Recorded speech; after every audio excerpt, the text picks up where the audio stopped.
की हार्दिक शुभकामनाएं सभी दोस्तों, भाइयों, बहनों। मैं एक खुशखबरी आपको ये दे रहा हूँ कि गुजरात में, सूरत में विशेषकर हमारा जो एक विशेष अभियान चल रहा है कि हमारे समाज को तोड़े जाने वाले वीरवानों को रोका जाने के लिए, इसके लिए ज़बरदस्त अभियान शुरू हो गया है गुजरात में।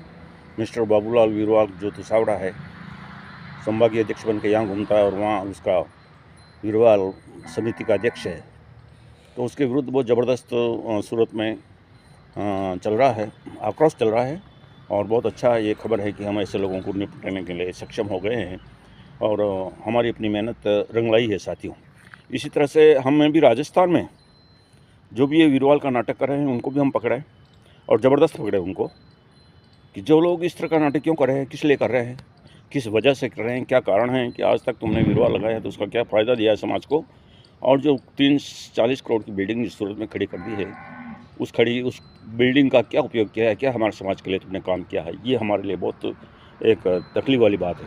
और क्यों समाज को तोड़ा जा रहा है। आज हम राजनीति में इसलिए प्रवेश नहीं कर पाते हैं कि हम दो भागों में टूटे हुए दिखते हैं। तो साथियों, हमें अगर राजनीति में जाना है, हमें संसाधन बनाने हैं, तो ऐसे लोगों को हमें पकड़ के झंझोड़ना पड़ेगा कि तुम ऐसा क्यों कर रहे हो, उनको जगाना पड़ेगा।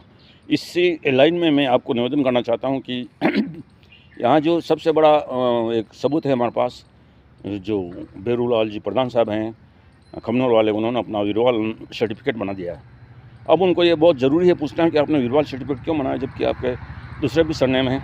सरनेम कोई भी लगा सकता है, लेकिन वो कहते हैं मैं तो वीरवाल में सरनेम कुछ भी लगा सकता हूँ, तो वीरवाल लगाने की क्या जरूरत है, जबकि उनका गोत्र है, हम सब गोत्र लगाते हैं, तो वो वीरवाल क्यों लगाया भाई। इसके लिए हमें 2-3 आदमियों को, हमें जो ये बाबूलाल जी की तरह, बाबूलाल तुसावड़ा को जिस तरह से पकड़ा है उसी तरह से हमें इनको पकड़ना पड़ेगा। 2-3 आदमियों को, जो आमेड से भी शंकरलाल बोपा एक तरफ उतरता है, दूसरी तरफ वहाँ जाकर अध्यक्ष बन जाता है।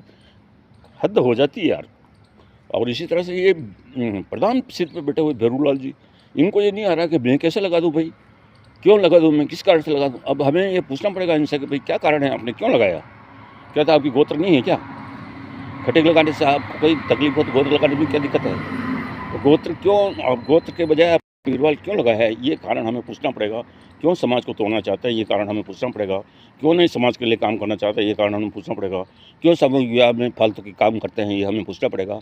ये बहुत ज़रूरी है साथियों। और आगे आओ हम देखते हैं, और हमें संवैधानिक प्रक्रिया के तहत इन लोगों को पूछना पड़ेगा कि भाई आप वीरवाल क्यों लगाए हैं, और वीरवाल लगाने से, वीरवाल बनने से, वीरवाल की एक शाखा खड़ी करने से हमारे समाज को क्या फ़ायदा हुआ है, हमारे बच्चों को क्या फ़ायदा हुआ है, क्यों हमारे समाज को तोड़ा जा रहा है, ये हमें पूछना बहुत ज़रूरी है। बहुत बहुत धन्यवाद।